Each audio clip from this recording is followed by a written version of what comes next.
不知第二家园，怎知天堂之路? Without knowledge of the second home, how can one know the path to heaven? Xiefeng, September 2nd, 2023. Translation edited by Qin Yu. Many people aspire to a heavenly life, and there are many who practice and seek enlightenment to go there. But if you don't know the second home, how can you know the way to heaven? To reach heaven, there are several key criteria. To have no worldly entanglements. To repay the debts accumulated through past lives.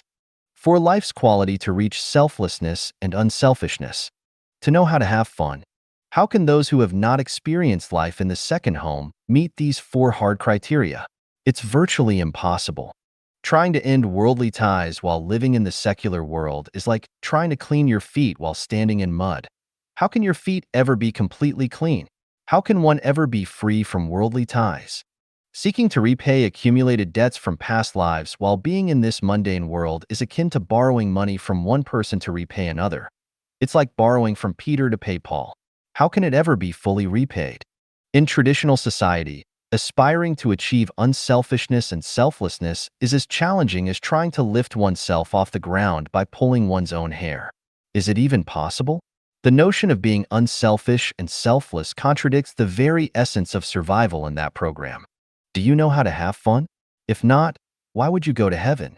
Do you think speeding in a car, riding roller coasters, yachting at high speeds, bungee jumping, or gambling in a casino is having fun? Wrong. If you haven't experienced games and entertainment activities in the second home, you basically don't know what real fun is. Therefore, anyone who hasn't been influenced by life in the second home will find it incredibly challenging to enter heaven, no matter how much they practice and seek enlightenment. Do you believe that understanding the Diamond Sutra, Heart Sutra, Quran, Bible, Tao Te Ching, or other classics can lead you to heaven? Dream on. Does comprehending principles alone lead to heaven?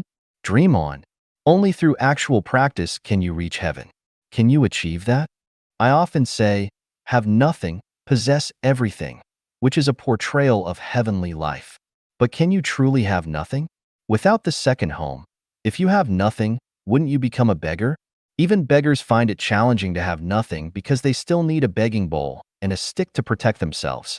Without the second home, if you have nothing, you might find yourself in dire straits. Where does having everything come from then? Some might say, I will go to temples and monasteries to practice, to have nothing and possess everything. The issue is, when you're born into the human world, did the Creator only intend for you to go to monasteries and temples to practice? Every creation has a clear purpose. When you make a kettle, is it not meant for boiling water rather than being kept in a storage room for mice to nest in? Did the Creator make humans for spiritual practice? I see many people discussing the principles and ethics of being human, talking about how to enhance their cognition, broaden perspectives, and elevate their realms. They preach benevolence, righteousness, rituals, wisdom, and credibility. Talk about being gentle, kind, humble, frugal, and courteous.